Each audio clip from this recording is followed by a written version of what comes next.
আজ আপনাদের সামনে নতুন একটি গল্প উপস্থাপন করতে চলছি। গল্পের নাম টিপু ও জাদুর কলম। গল্পের শুরু।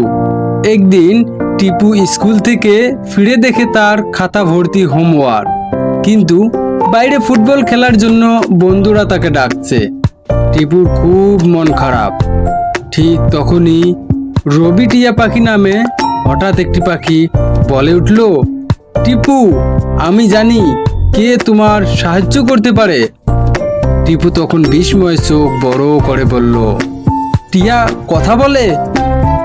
রবি হাসতে হাসতে বলল, হ্যাঁ, আমি বিশেষ টিয়া, চলো জাদুকর মামার কাছে যাই। দুজন গেল গ্রামের প্রান্তে জাদুকর মামার কুঠিরে। মামা একটা চকচকে কলম দিয়ে বললেন, এই জাদুর কলম দিয়ে যা কিছু লিখবে তা সঙ্গে সঙ্গে সত্যি হয়ে যাবে, কিন্তু খেয়াল রেখো, মন্দ কাজে ব্যবহার করলে কলমটা হারিয়ে যাবে। টিপু তো মহা খুশি। সে বাড়ি ফিরে খাতায় লেখে, আমার হোমওয়ার্ক সব হয়ে গেছে। হঠাৎ সে দেখে হোমওয়ার্ক সত্যিই হয়ে গেছে।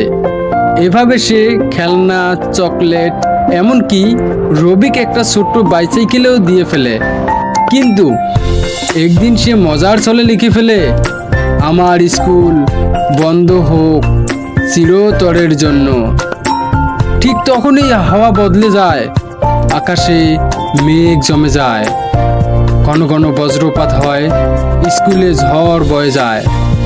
আর অমনি প্রধান শিক্ষক চিৎকার করে বললেন, স্কুল চিরতরে বন্ধ। টিপু তখন হঠাৎ ভয় পেয়ে যায়। সে এবার বুঝতে পারে জাদুর কলম আসলে খেলনা নয়।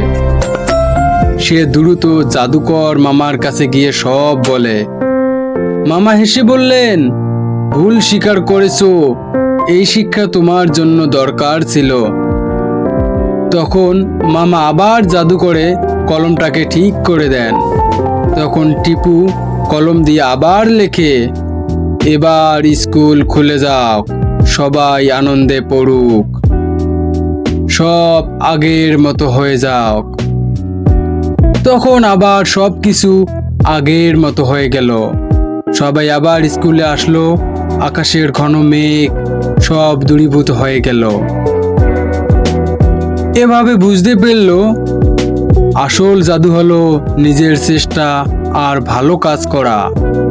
আপনি যদি ভালো কাজ করেন তাহলে তার ভালো ফলাফল পাবেন। এটাই আমাদের এই গল্প থেকে শিক্ষা। তো কেমন লাগলো বন্ধুরা আজকের এই গল্পটি, তা অবশ্য জানিয়ে দেবেন। আর পরবর্তী গল্প পাওয়ার জন্য চ্যানেলটাকে সাবস্ক্রাইব করে রাখবেন।